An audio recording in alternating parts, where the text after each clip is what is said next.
자, 반갑습니다. 생활 프린팅의 아하 나다라탑니다. 퓨전 360과 같은 솔리드 모델링 소프트웨어에는 3D 형상화를 위한 기본이 되는 4가지 명령어들이 있습니다. 익스트루드, 리볼브, 스윕, 로프트. 좀 3개인데. 익스트루드, 리볼브, 스윕, 로프트. 이 명령어들은 모든 솔리드 모델링 소프트웨어에서 공통적으로 사용되는 명령이기도 합니다. 물론 프로그램의 개발사에 따라 다른 이름으로 불리는 경우도 있지만 기능은 같습니다.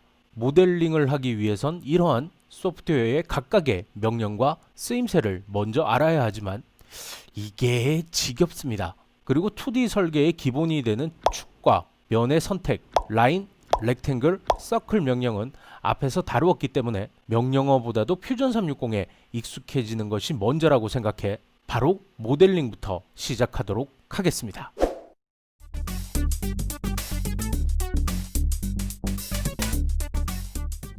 먼저 빈 도큐멘트에서 크리에이트 스케치를 클릭합니다. XYZ축과 면이 나타납니다. 빨간선 X축과 녹색선 Y축 사이에 XY 평면을 클릭합니다. 메뉴바에서 사각형을 선택합니다. 빨간색 X선과 녹색선 Y가 교차하는 중심을 클릭한 후 드래그합니다. 어느 쪽 방향이든 상관없지만 무조건 따라하는 것이니 오른쪽 상단 대각으로 드래그합니다. 가로, 세로, 치수창 2개가 나타납니다. 하나는 파란색으로 되어 있고 하나는 색이 없습니다. 파란색으로 되어 있으면 키보드에서 바로 값을 입력할 수 있는 상태입니다. 키보드의 탭을 누르면 파란색이 반대편 치수창으로 이동합니다. 녹색선과 일치하는 치수창에 30을 입력하고 탭키를 누릅니다.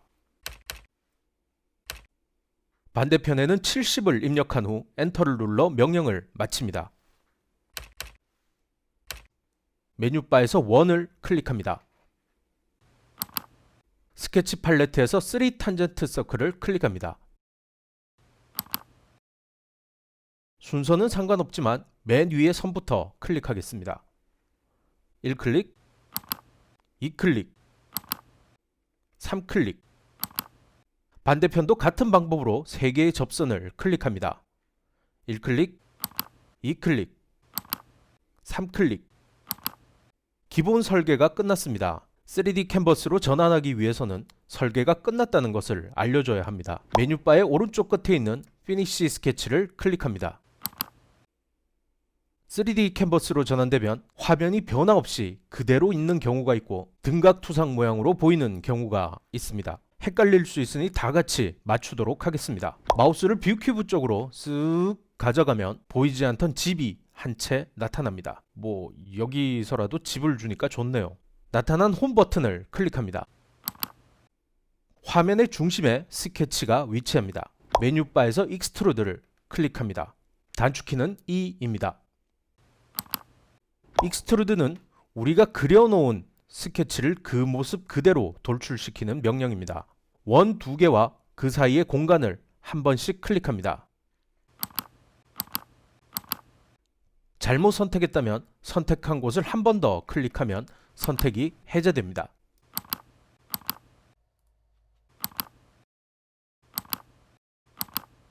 익스트루드 명령은 하나의 화살표와 회전자가 나타납니다. 화살표를 클릭한 채, 그러니까 화살표를 누르고 있는 상태입니다. 화살표 방향 또는 반대 방향으로 드래그하면 스케치가 입체화됩니다. 입체화된 상태에서 회전자의 둥근 부분을 클릭한 채 좌우로 마우스를 움직이면 모델링의 각도가 만들어집니다. 역시나 탭키로 치수창과 각도창을 이동할 수 있습니다.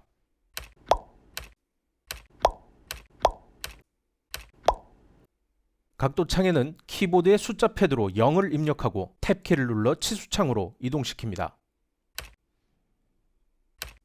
치수창에는 1을 입력합니다. 키보드로 입력해도 되고 화살표를 움직여 1만큼 이동해도 됩니다. 입력이 끝났다면 엔터키를 눌러 명령을 마무리합니다. 이번에는 화면을 제어하는 방법에 대해 간단히 알아보기로 하겠습니다. 마우스 휠을 앞뒤로 굴리면 마우스 포인터를 기준으로 확대, 축소가 됩니다. 마우스 휠을 꾹 누른 채 마우스를 움직이면 화면이 이동됩니다. 쉬프트와 마우스 휠을 같이 누르면 화면 전체를 회전시킬 수 있습니다.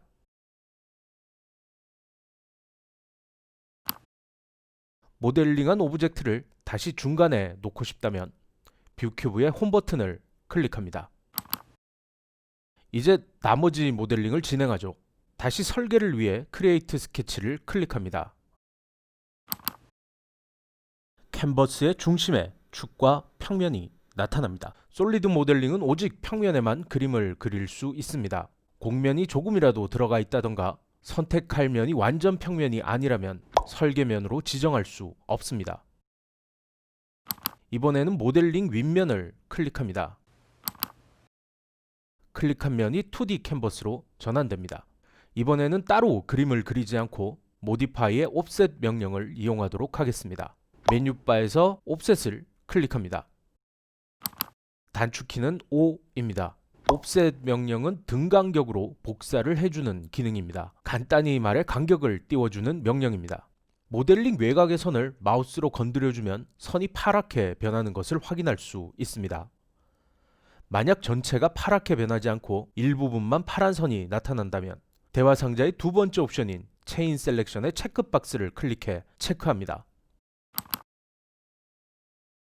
모델링 외곽선 전체가 파랗게 되었다면 클릭합니다. 빨간 선이 나타납니다. 화살표를 클릭한 채 마우스를 밖으로 움직여보면 플러스로 값이 올라가고 안으로 움직여보면 마이너스로 값이 내려갑니다. 키보드에서 마이너스 5를 입력하고 엔터를 누릅니다. 다시 한번 옵셋 명령을 실행하도록 하겠습니다. 이번에는 화면 빈 공간에서 마우스 오른쪽을 클릭합니다. 마킹 메뉴가 나타납니다. 마지막으로 사용한 명령은 항상 맨 윗자리에 나타납니다. 리피트 옵셋을 선택합니다. 옵셋 명령으로 만들어진 선에는 옵셋 명령이 적용되지 않기 때문에 다시 모델링의 외곽선을 마우스로 클릭합니다. 마이너스 7을 입력하고 엔터를 누릅니다. 이번에는 단축키 L을 눌러 라인 명령을 시작합니다. 요 정도 위치에 모델링을 관통하는 직선을 하나 그어줍니다. 엔터를 눌러 명령을 마칩니다. 다음에는 단축키 C를 눌러 원을 작성합니다. 까만 점 2개가 보일 것입니다. 이곳이 원의 중심점입니다. 오른쪽의 중심에 마우스를 일치시키면 파란색 원이 나타납니다. 원이 나타났을 때 클릭해 작은 원을 하나 작성합니다. 크기는 상관없습니다. 그냥 이 정도 크기면 됩니다. 메뉴바에서 스케치 디멘션을 클릭합니다. 단축키는 D입니다. 스케치 디멘션은 위치나 크기를 지정할 수 있는 명령이며 구속 조건의 하나이기도 합니다. 2D 설계의 절반 이상을 스케치 디멘션 명령이 차지할 정도로 사용 빈도가 많은 툴입니다. 사용 방법은 다음과 같습니다. 먼저 원의 크기를 지정하겠습니다. 원의 중심이나 테두리를 클릭합니다. 밖으로 마우스를 이동시키면 숫자가 희미하게 나타납니다. 잘 보이는 위치에 클릭합니다. 치수창이 활성화됩니다. 16을 입력하고 엔터를 누릅니다. 디멘션 명령은 엔터를 누르더라도 명령에서 빠져나가지 않기 때문에 연속적으로 사용이 가능합니다. 이번에는 간격을 지정해보죠. 원의 중심점을 클릭하고 이어서 라인을 클릭합니다. 마우스를 잘 보이는 곳으로 이동시킨 뒤 클릭합니다. 10을 입력하고 엔터를 누릅니다. 피니쉬 스케치를 클릭하여 3D 캔버스로 전환합니다. 쉬프트와 마우스 휠을 누른 채 보기 좋은 위치로 만들어줍니다. 뷰 큐브를 클릭해도 괜찮습니다. 키보드에서 익스트루드의 단축키인 E를 누릅니다. 작성된 U자 모양의 스케치와 원을 클릭합니다.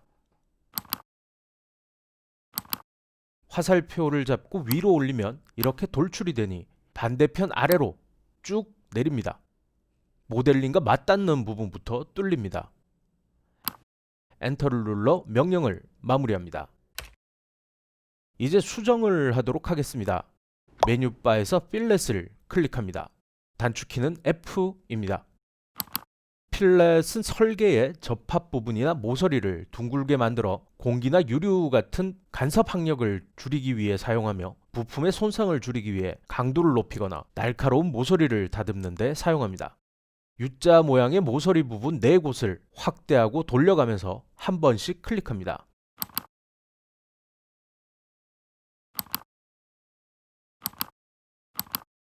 잘못 선택했다면 다시 클릭해서 선택을 해제하면 됩니다.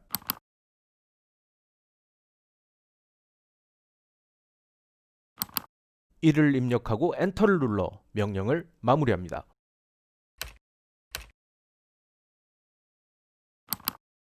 완성했습니다. 그런데 허전한 것이 뭔가 좀 부족한 것 같습니다. 관종짓을 해보죠. 이 위에 이름을 새기도록 하겠습니다. 크리에이트 스케치를 클릭합니다. 아까와 마찬가지로 모델링의 윗면을 클릭합니다. 크리에이트 글자를 눌러 드롭다운 메뉴에서 텍스트를 선택합니다. 글자를 넣을 위치를 클릭, 드래그, 클릭해서 지정합니다. 텍스트 대화 상자가 펼쳐집니다. 대화 상자의 텍스트 필드에 글자를 입력합니다. 한글도 지원되지만 일단은 영문으로 합니다.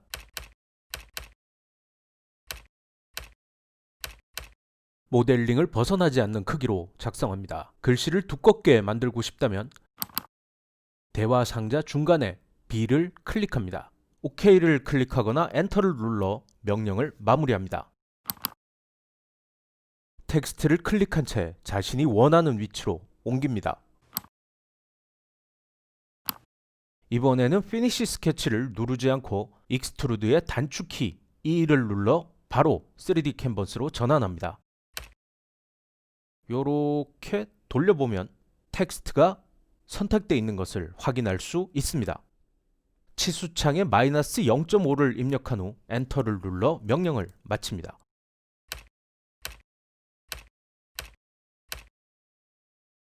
컨트롤 S를 누르거나 화면 왼쪽 상단에 디스켓 아이콘을 눌러 저장합니다.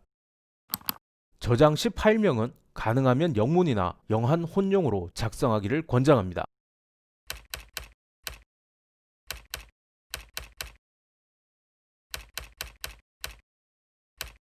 한글로만 작성된 파일은 가끔 열리지 않는 문제가 있습니다. 열 수 있는 방법이야 있지만 몇 단계를 거쳐야 하기 때문에 귀찮습니다.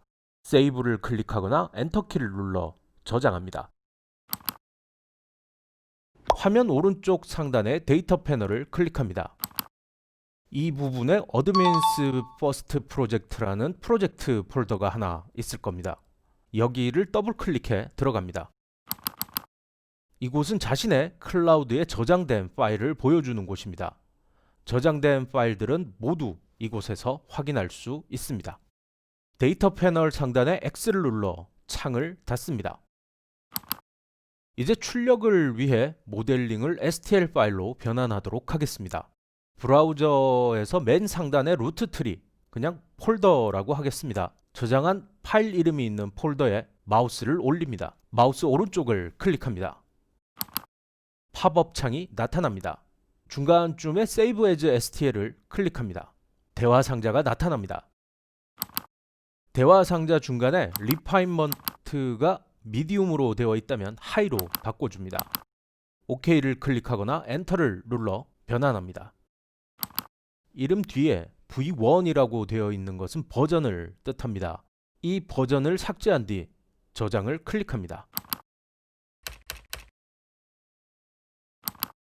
이제 퓨전 360에서의 모든 과정은 마쳤습니다. 오늘은 프로그램에 익숙해지기 위한 것이 주된 목적이라 각 툴들의 자세한 사용법은 생략했습니다. 모델링하면서 사용했던 명령들은 다음 모델링에서 자세하게 알아보도록 하겠습니다. 이제 출력하러 가시죠. 감사합니다.